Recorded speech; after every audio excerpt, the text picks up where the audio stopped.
Now, let me tell you just a little bit about Claudio before he starts. He is an award-winning audience development expert and journalist.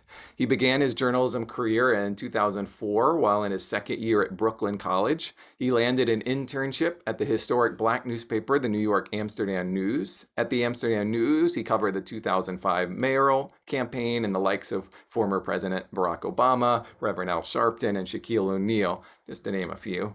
In 2006, he won an award from the Independent Press Association for his work uncovering the law that allowed phone companies in New York State to charge families of inmates exorbitant rates for phone calls. Over a decade later, New York State finally passed a law to make all prison phone calls free. Upon graduating, Claudio worked at UNU, where he developed his digital skills working in areas such as public relations, editorial, SEO, social media, and more. After UNU, he went back to the journalism world, taking on a role as both editor and audience development manager for Interactive One, and then moving on to Black Enterprise, where he served in the same role. In his time at both organizations, he was able to increase traffic by over 50% and created a technology town hall series with President Obama in the White House that included many of the country's top Black editors and journalists. With his success in this space, Folio magazine named him one of the top audience development managers in the country in 2013. In 2014, he worked at CBS Local as their audience development lead across the country, where he helped grow traffic by over 40% and led strategy for over 100 owned and operated radio and TV stations. In 2016, he joined the New York Times as senior digital strategist and is now their deputy audience director. In his years at the Times, he's been able to grow the company's traffic by over 40% and lead them to record years on search and in total audience. I know we're all super excited to have you here, so let me turn things over to Claudio and take it away. Hey, first and foremost, thank you so much for having me. Sincerely appreciate it. This is the second time that I'm speaking to Professor Northrop's class, obviously in a different university now. And I'm going to share my screen if I have the capability to do so. And I'm just going to share a deck that I created that just kind of takes you through a little bit of my my experience and also what I do on a day-to-day basis. So just give me a second to just share that.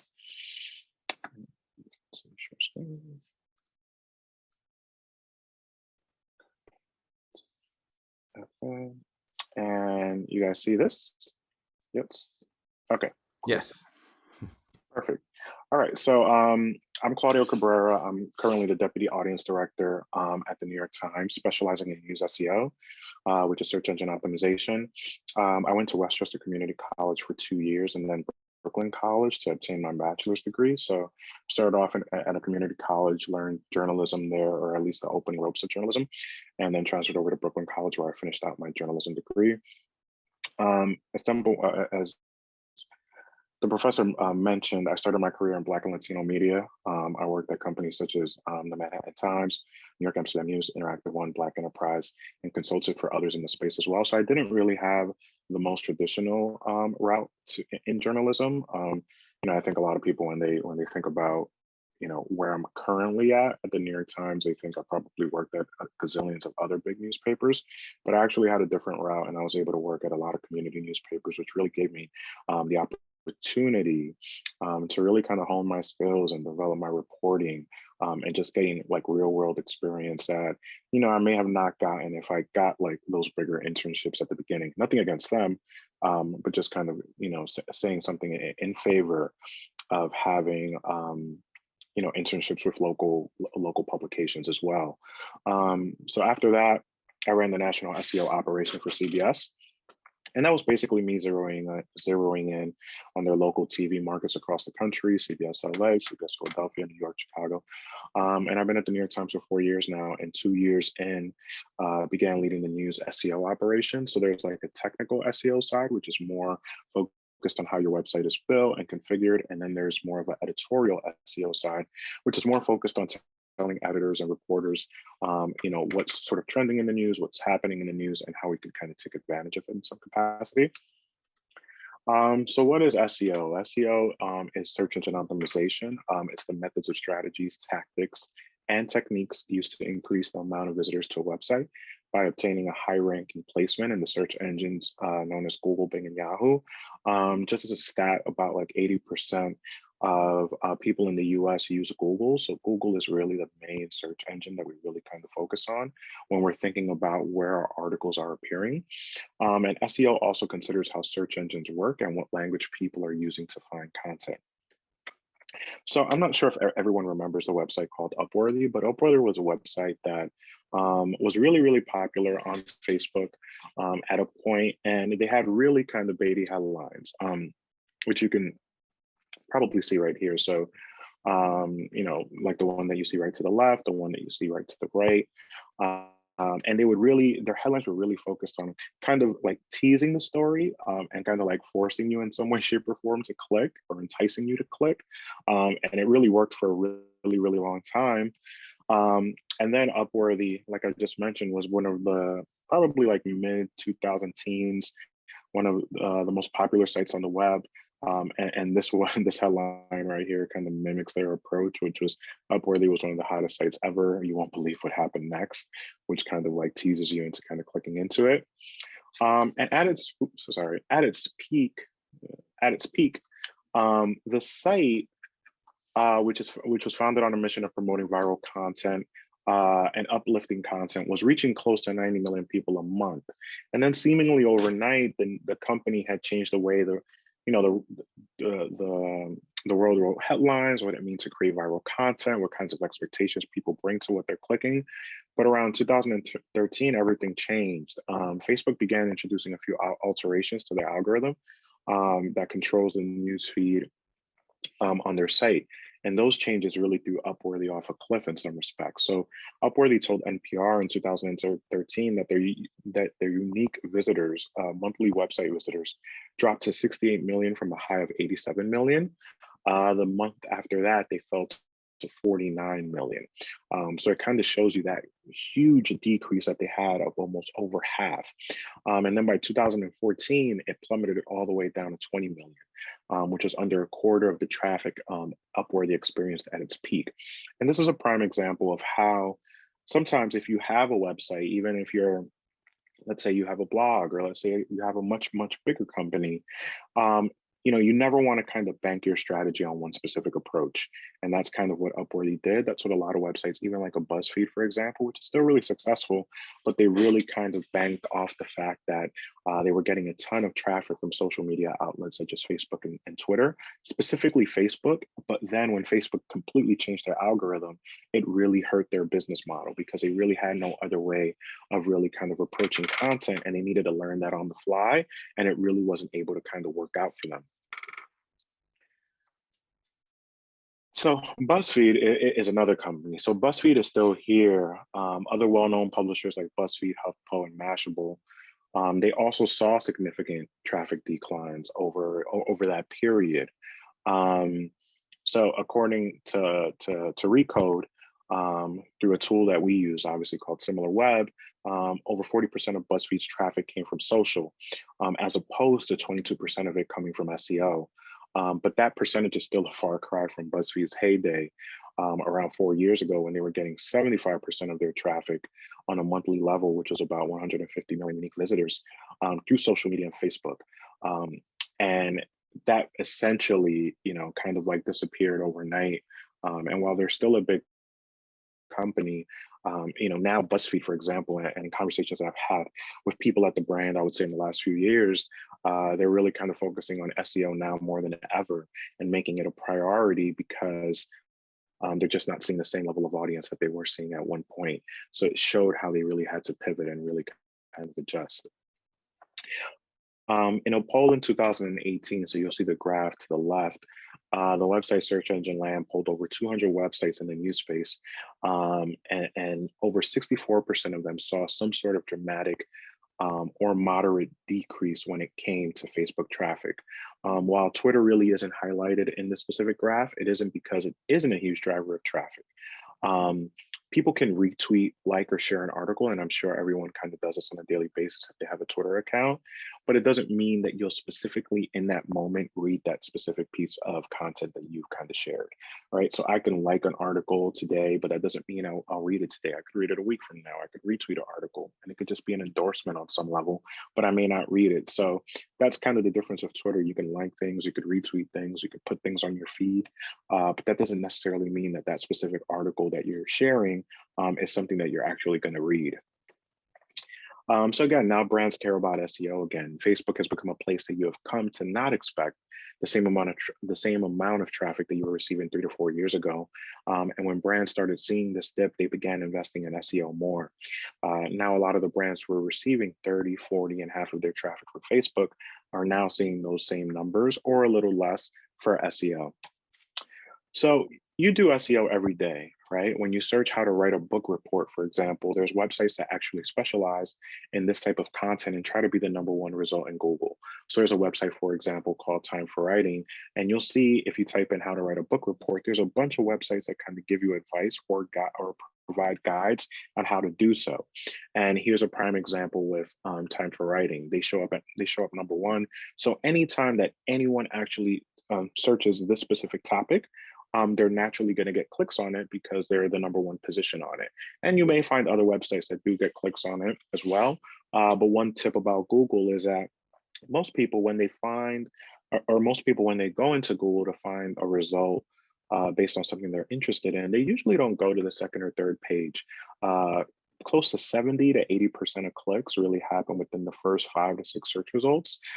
So people who just go into Google really realize that the best results are usually going to be on the first page, and that's how the behavior's kind of been just across the board. If you want to learn stocks and how to buy them, for example, this is one of the first results you'll find from a website called NerdWallet. And you'll see that at the top, they have a headline that's how to buy stocks, step-by-step instructions for beginners. And then you'll see this featured snippet box, and that's what it's called, that you can sort of just kind of click on the down arrow button. And right there, you can get sort of like a snippet of what the answer for that specific question is. So this is another example. There's a bunch of people that probably search, or in the last year, as we know, there's been a lot of volatility in the stock market, and there's been people that have joined and have become stock investors on some level. So really just kind of having this type of content, there's a bunch of people that are targeting this and trying to find ways to appear in the #1 position for it as well. So the next thing I want to focus on is, and this is a neighborhood in Queens here in New York City, is I want you to go into the Zoom chat, each of you, and if I told you, hey, I want to know what the best Italian restaurants in Astoria are, I want you guys to take the next minute and just to really kind of type in how you would search for that if that's something that you wanted to find out at the moment. So I'll give you all 60 seconds just to kind of complete that exercise.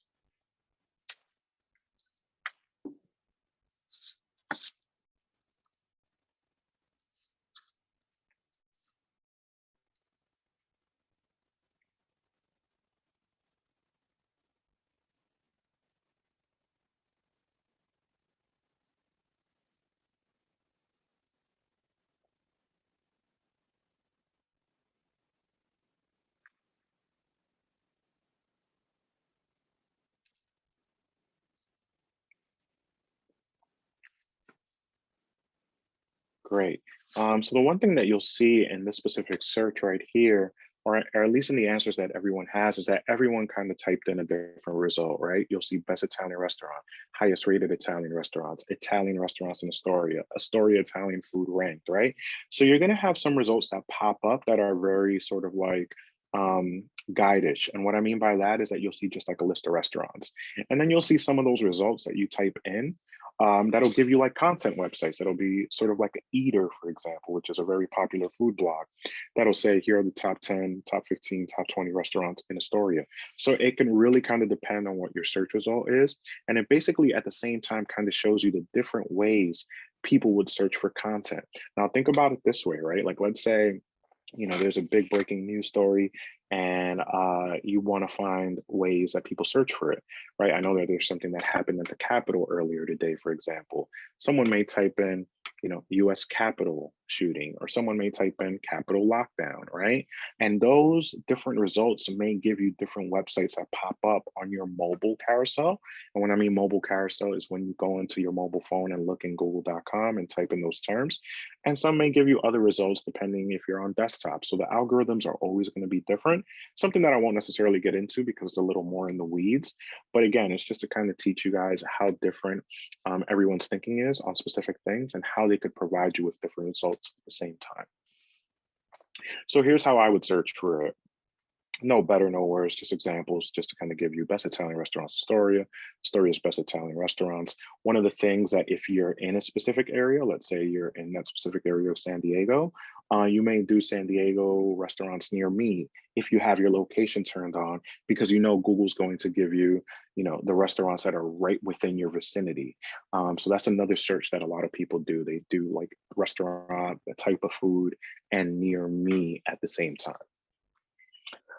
So why is SEO so important for journalists? So most journalists rely on a beat, right? You can cover politics, you can cover your community/neighborhood, the police, so much more. But with SEO, it gives you information as to topics that people may be searching within your beat that you won't have to go outside for to find, which most journalists do.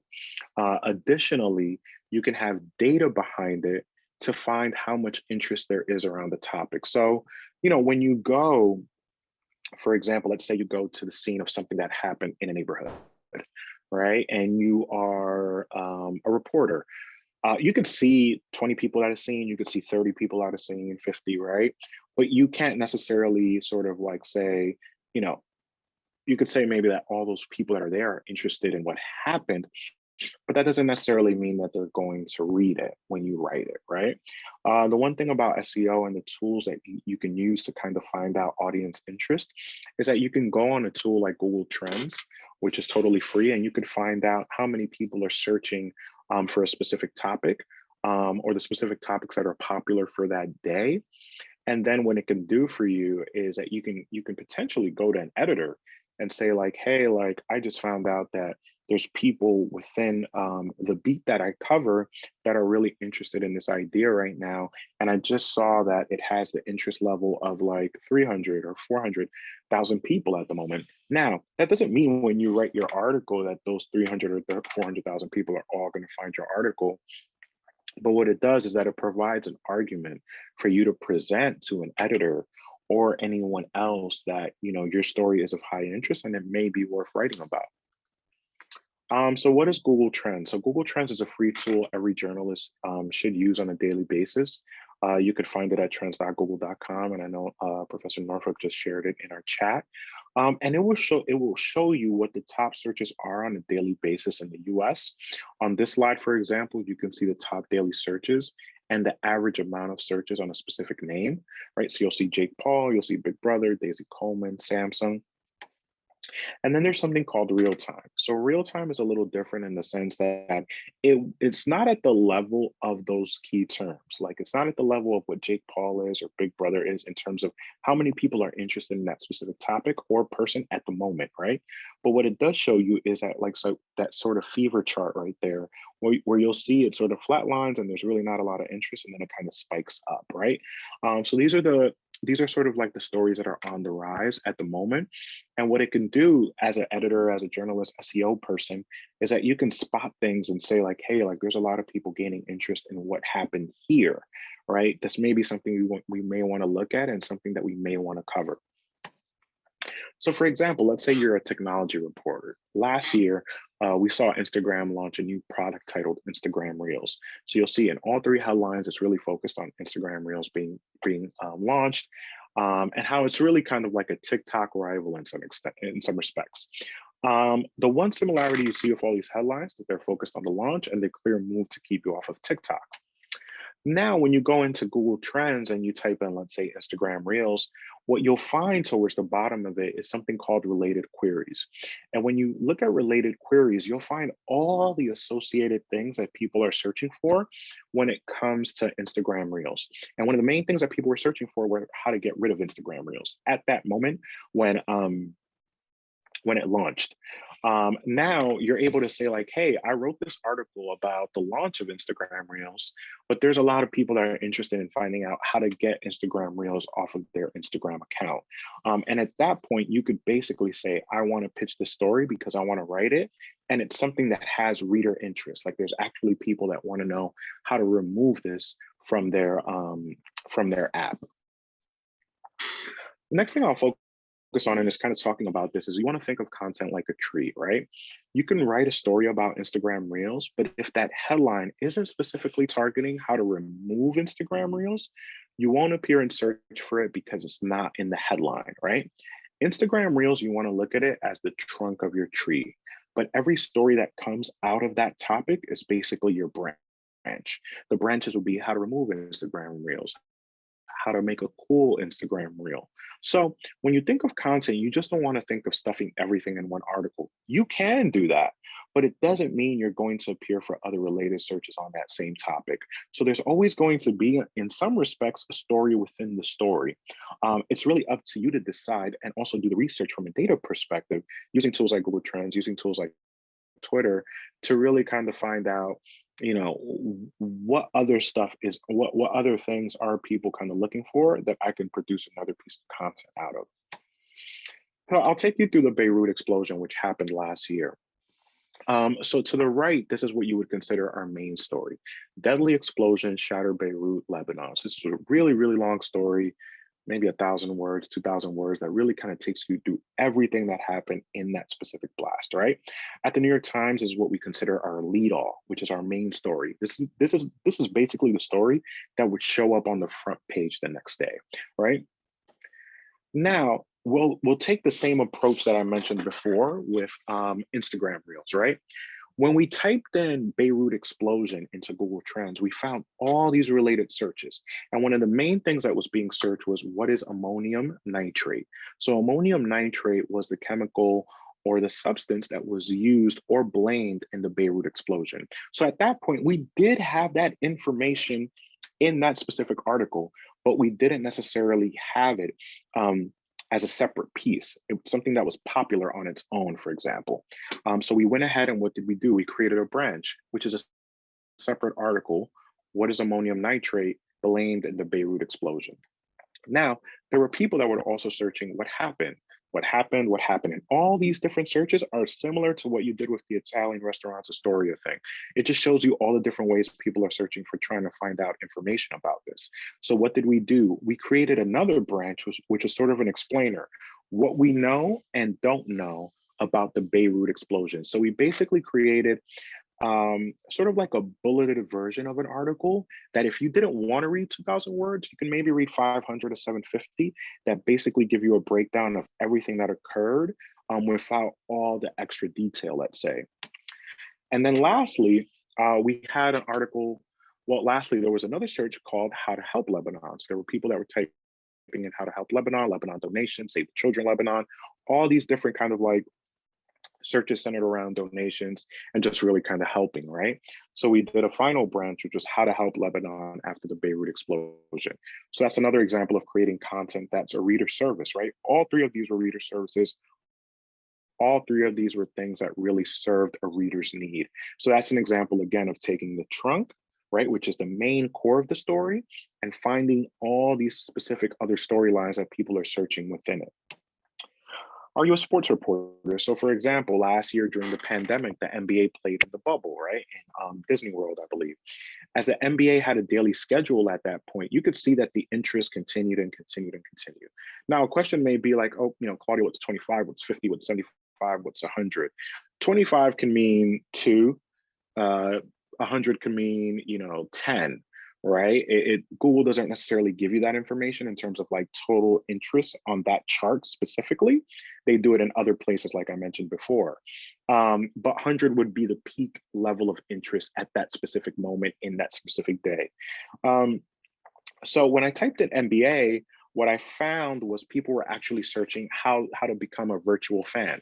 So as you couldn't attend an NBA game last summer, what you were able to do was sort of like sign up to be like a virtual fan from your house, and you would kind of show up like as a visual image on the TV screen during the game. which was pretty cool. So what did these two websites end up doing? The Sporting News and FanBuzz went ahead and they basically created articles on how to become a virtual fan, or here's how to become one. So this is an example of those websites really kind of responding to what they're seeing trending on NBA trends at that specific moment. Headlines. So the next thing I'm going to get into is headlines. Google's standard for mobile headlines is 50 characters.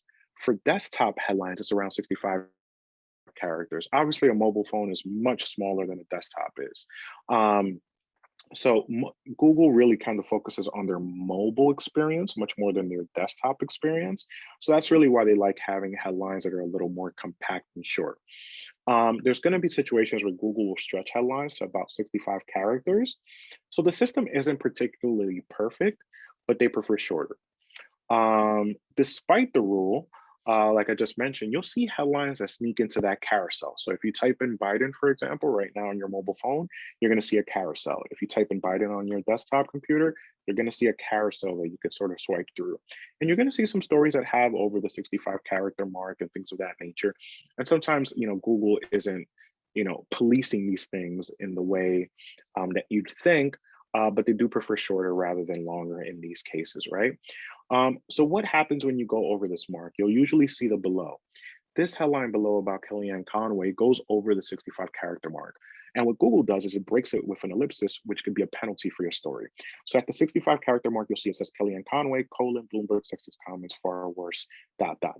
So obviously, with that ... that there are more words after that headline, because right in the subhead, right under that, you'll see it says far worse than Trump's, right? So we're missing then Trump's words from there. So that's an example of Google kind of cutting off a headline. What are the keys to a good SEO headline? So many feel that SEO headline has to be straight and to the point, and that's wrong. A SEO headline can be extremely engaging and fun, obviously depending on the topic. The one thing that you want to make sure of is having the key terms in the headline. But having key terms in the headline doesn't prevent you from trying to have a more engaging, clickable headline than the competitors who are writing the same story as you. You always want to make sure that your headline starts with the key terms closer to the beginning than the end. So if your story is about Kellyanne Conway, you want it more to the beginning than the end. And why is that? Because the further out the key term is or are, you're basically telling Google that it's less important. The closer to the front of the headline means the more priority you're giving it with Google. So it's always something that you want to remember. A clear tip would be you want to make sure that whatever is the main point of your story, he, she, whoever it may be, you want it to be within the first 4 words of your headline. So the next thing that I want to focus on, and I want to give you all maybe 2 minutes to kind of complete this, so I want you to go through these 5 headlines right here, and I want you to give me what you think the best SEO headline would be for each. So basically just go into the Zoom chat and collectively in just one shot, just type in whether you think it's 1A, 2A, 3A, 4A, 5A, and we'll just like kind of go over them right after we're done, okay?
Great, so I'll give you 30 seconds.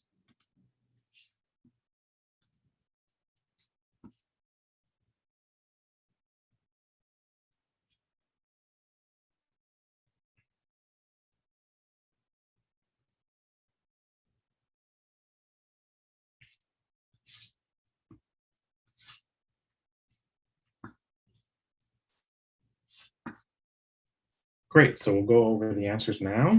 So thanks for obviously answering all of these. So here we'll go with the answers. So for 1A and 1B, I would go with 1A. Why? Because the main point of the story is more towards the beginning than the end. So right there, you'll see Whitey Bulger, who is the main point of the story at that point, right at the beginning of the headline. With 2A and 2B, you want to go with what the main point of the story is. The main point of the story, main target in the story is the Indonesian airline crash. So you want to make sure that, you know, that is the term that's more towards the beginning than the end. The fact that the small metal tube is potentially the reason why that crash occurred, right? But it isn't the main point of the story. The main point of the story is the Indonesian airline crash because that's the storyline, right? When you look at 3A and 3B, you want to go with Apple's. So Apple's radical approach to news, humans over machine. Obviously, the story is about Apple, and having them right at the beginning of the story is important. With 4A and 4B, similar to 1A and 1B, which was an obituary as well, you want to go with 4B, which is Frank DeFord, legendary sports writer, dies at 84. You're keeping that right at the front of the headline. And then with 5A and 5B, Harvard is the main point of the story. And then at the same time, what you want to think about is that there's actually people who may search how to get into Harvard, getting into Harvard, in the same way that you may search how to get into SDSU, how to get into this college, how to get into that college. So it's always something that you want to think about, right? Like if you were applying to get into Harvard, you'll probably go into Google and type in how to get into Harvard, getting into Harvard, applying to Harvard, right? So right at the beginning, you have sort of like a keyword phrase that's very SEO friendly. And additionally, you have the main term of the story right at the onset. And then here, I'm just going to show you some examples of like homepage headlines. So what homepage headlines are homepage headlines are headlines that don't necessarily have like keywords in them. So right here, you'll see one that says, if everything smells bad, you are not alone, right? One dead and several injured in fire at assisted living home. Justices seek middle ground in union organizing case. Organizing gravediggers, cereal makers, and maybe Amazon workers, right? The one thing about all of these headlines is that they don't clearly tell you what the keyword is. When you look at if everything smells bad, you're not alone, you'll see in the subhead, it says parosmia, a condition that causes phantom odors and a lingering symptom of COVID-19. It doesn't have the main term, which could be COVID-19 or parosmia in the headline. So it wouldn't be considered an SEO one. Where is the assisted living home? What city, what state is it in, right? What's the union organizing case? Who are the justices? Are we talking about Supreme Court justices, right? And then probably the last one, organizing gravediggers, cereal makers, and maybe Amazon workers. You may have the main term towards the end, which is Amazon workers, but this seems to be something about labor unions, and you don't necessarily see the term labor union in that specific story headline. And one thing that I will say as well is that you can have homepage headlines that are very sort of like, try to lead you in, very similar to like what I mentioned with Upworthy earlier on. And then you could actually have an SEO headline, because most brands have a field where you can fill an SEO headline field and it'll have, the keywords in it. So sometimes a presentation on the homepage could be totally different from the presentation on the search engine. And how to contact me. I have a Twitter. I'm active here and there. But you can always kind of DM me if anything, if you ever have any questions. I'm pretty open about answering anything. And I also have a LinkedIn, and you can just kind of search my name there. And more than happy to answer any questions that you may have. So I know we have about 30 minutes left, or 23. So just kind of wanted to open it up to any questions that everyone has. I have a question for you in terms of how did you get to be so knowledgeable, such an expert in things like SEO? Because that's not something you know, a lot of journalism schools teach is the importance of SEO and writing headlines, how all these sort of branch stories that come off of one story. So how did you get into this whole area? Yeah. So I initially got into SEO in 2011. So I was working at a company called Interactive One. And at Interactive One, I was an editor, and I was sort of like a reporter, but I was a rewrite reporter. And when I mean a rewrite reporter is that in the digital age, you'll find, you know, a lot of news from everywhere. And sometimes you'll aggregate that news. So you'll, you know, write what another website wrote in a different way and maybe call your own sources, et cetera, et cetera. But at that point, I was sort of, you know, I graduated from college 3 years before that, but I sort of didn't want to do the writing and reporting aspect of things anymore, or the editing part. But I still wanted to stay in journalism. And what ended up happening was that there was a person that was the SEO manager at that company. And he sort of would come up to me every day and say, like, hey, if you change your headline here or do this here, it can maybe get your article a little more visibility.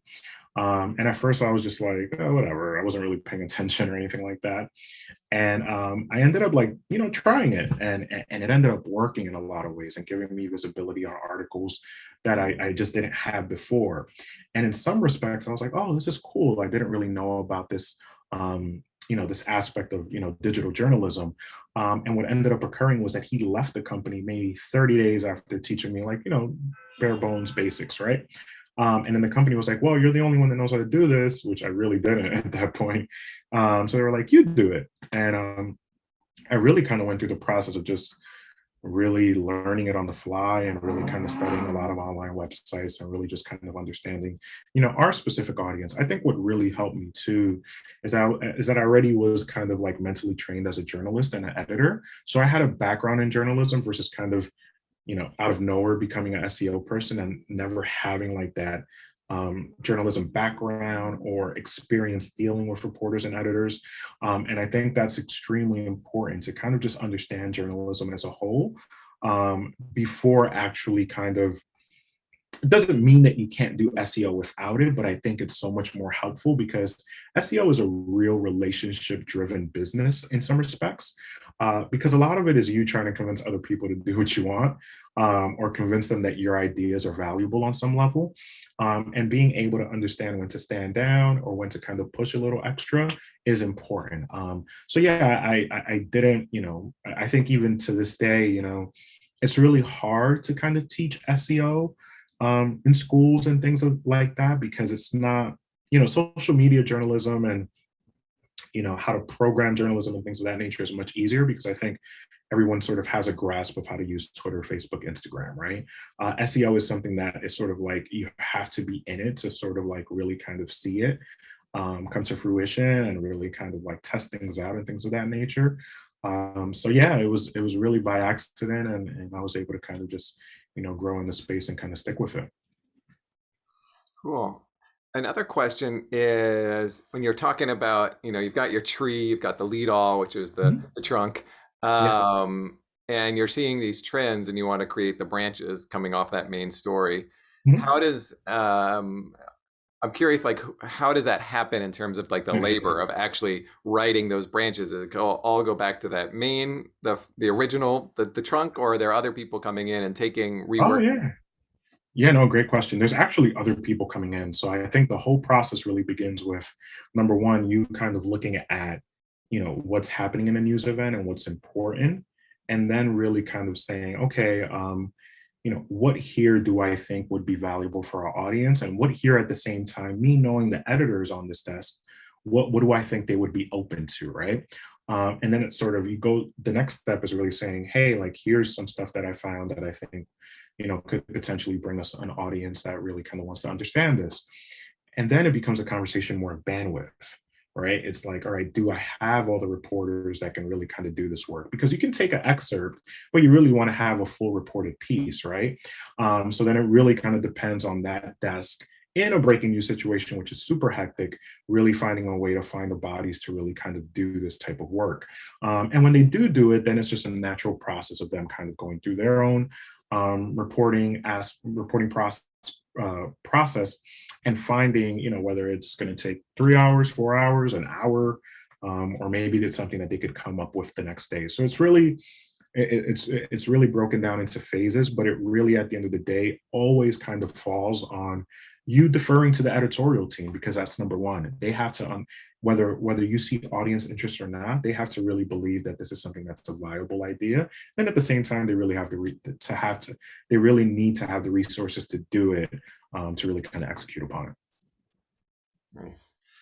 And then I'm curious, so if we think about the New York Times, it's crown jewel, or one of the best papers in the country. And so I imagine there are people who've worked there many years, and I'm sure there are a lot of younger journalists too. But for people who've been around longer, things like SEO is going to be a foreign concept to them.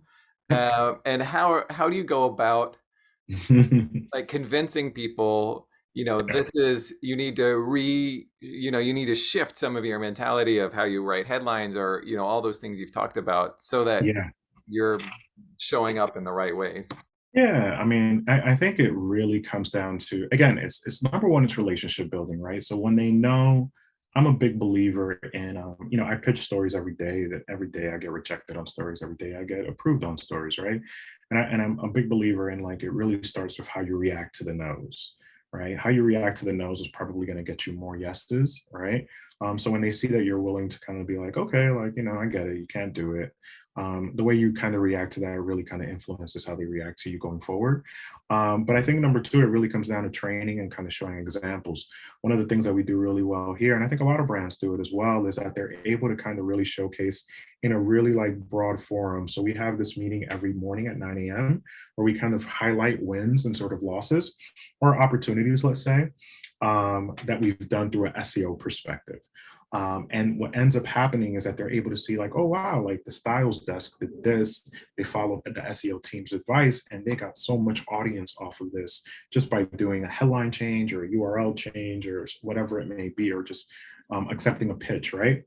So what ends up happening is that you kind of being able to show them, like, this is, me presenting you with this data helped you, and you being open to writing this article kind of helped drive audience that we probably wouldn't have seen otherwise, right? And I think when you spread that knowledge throughout a newsroom, it really kind of allows people to sort of be like, okay, like, if he did it and she did it, and they have a high editorial sensibility, like, why can't we do it, right? And how can we do it in a way that's beneficial to us and the type of content that we cover? And then additionally, I think it's training, right? We do a lot of training here at the Times, where we really kind of focus on everything that's happening from we do headline training, we do URL training, we do situational training, like breaking news training. So we always try to kind of like update those presentation decks that we have and really kind of keep them informed on the best practices.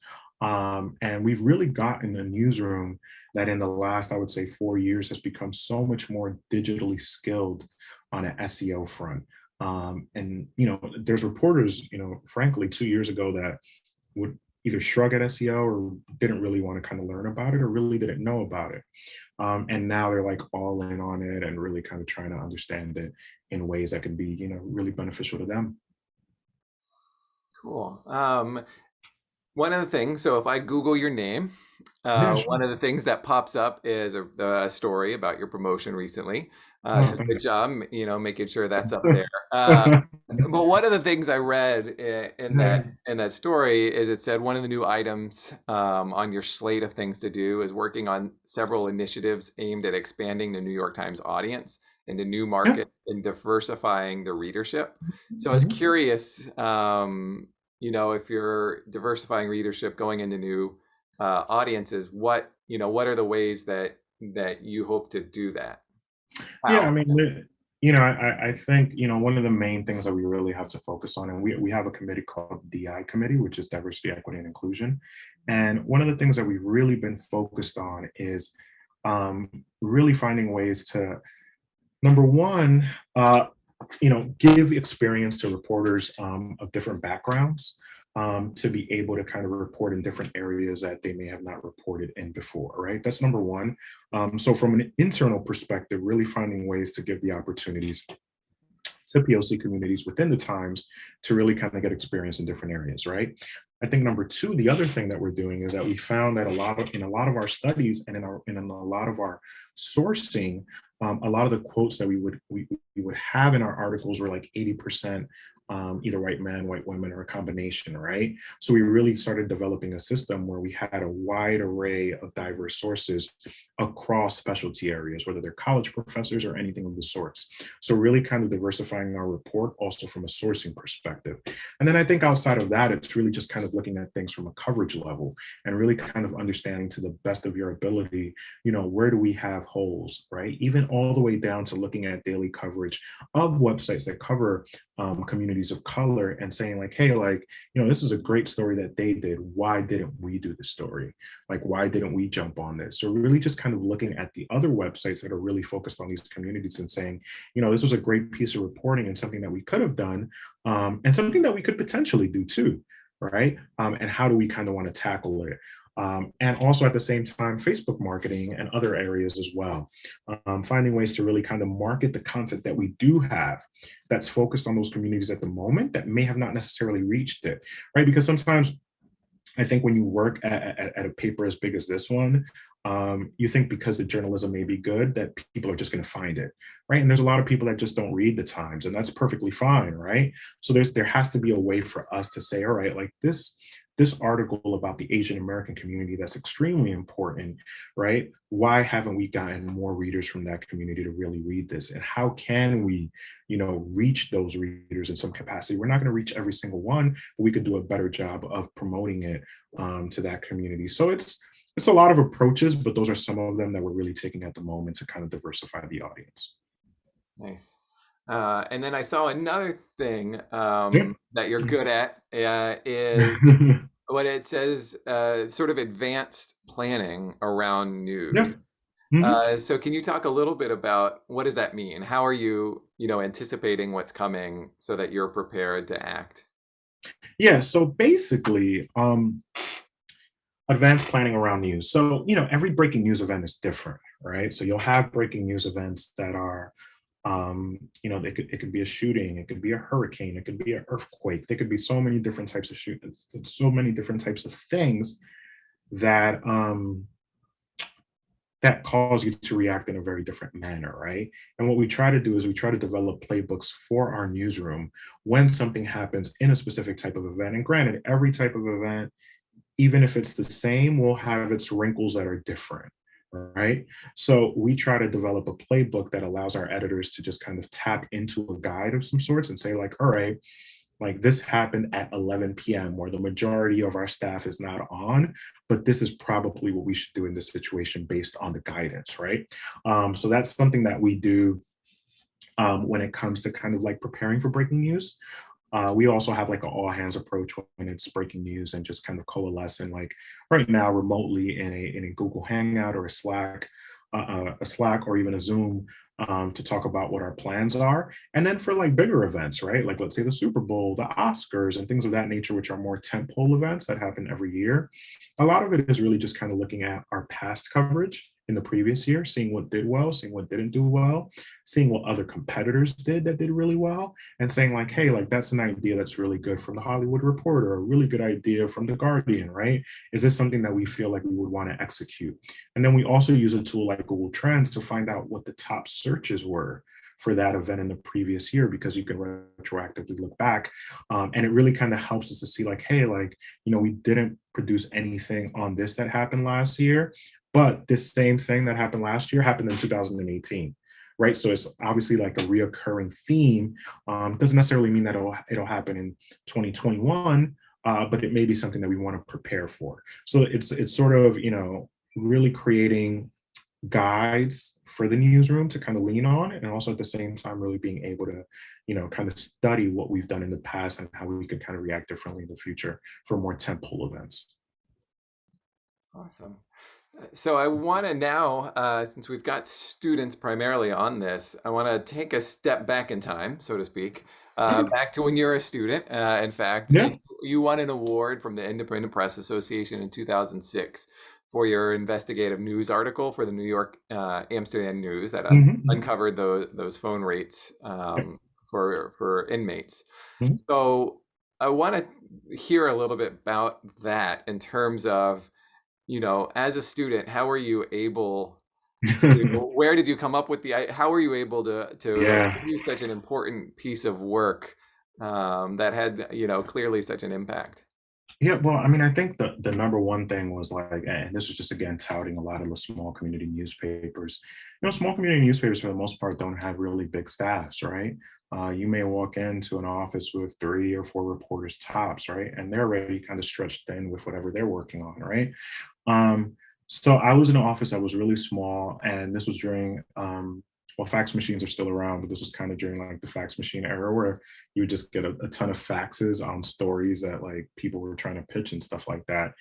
And I remember my editor at the time, she was like, "Hey, you should check this out. Like, this they keep sending this fax about like, exorbitant phone rates for inmates, families in New York State."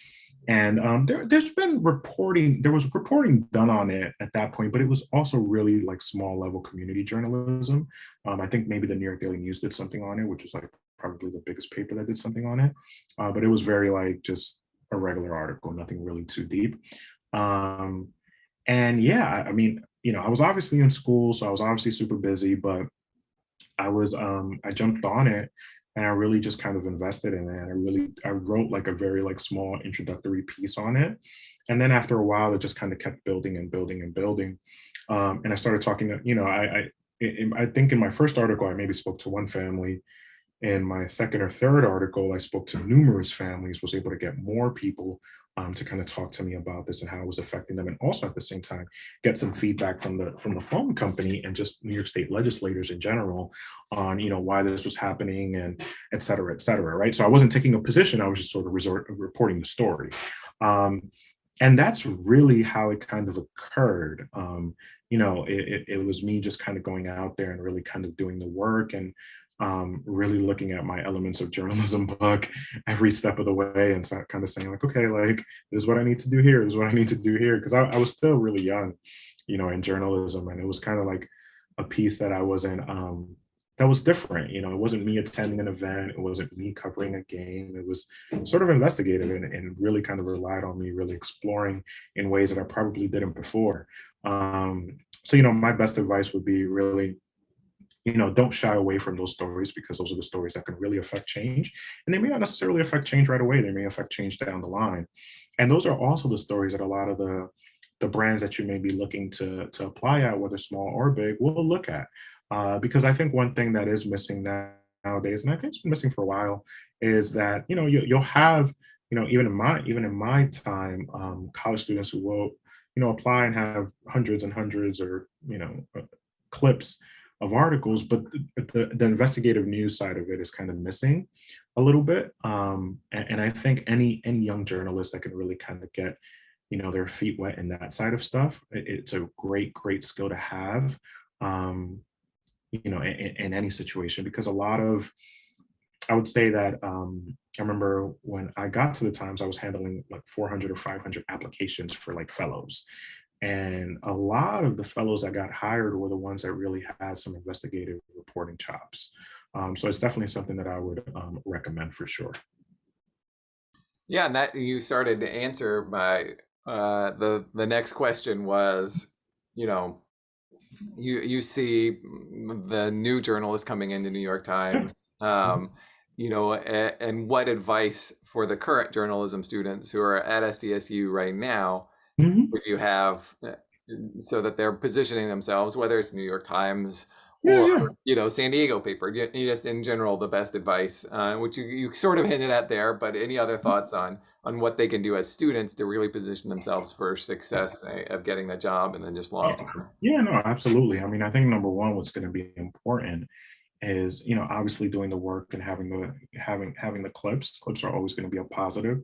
I think what's going to be important number two is that when you are applying for these types of jobs anywhere, I think a lot of what I'm seeing more so now than ever is when you are applying for a cover letter, you want to make sure that, I mean, when you are producing a cover letter, you want to make sure that on some level you're giving them a little bit about yourself, right? It doesn't need to be about like what you believe in or your political allegiances, but more so like kind of being able to kind of talk about anything cool that you've done in your life, right? Whether you're a school editor, whether you played 4 years on a basketball team, whatever it may be, right? Because it kind of gives a peek into who you are as a person on some level.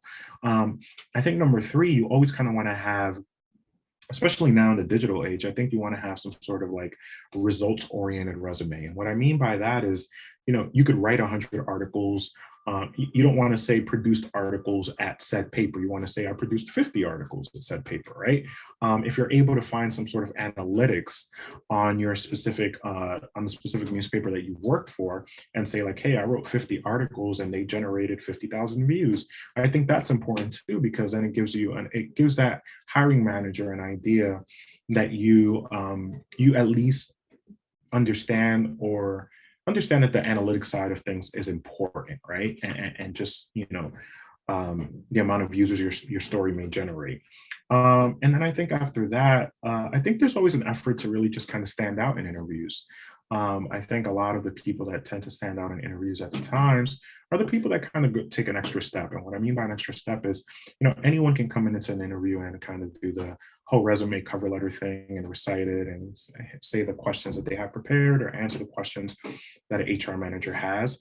But I think even coming with like, a short document or even like a 3-point PowerPoint slide, right, would be great, where you kind of like talk about the things that you would like to accomplish there, or even the ideas that you may have, because it's something that that hiring manager wouldn't necessarily expect, but at the same time really appreciate, because it really shows an initiative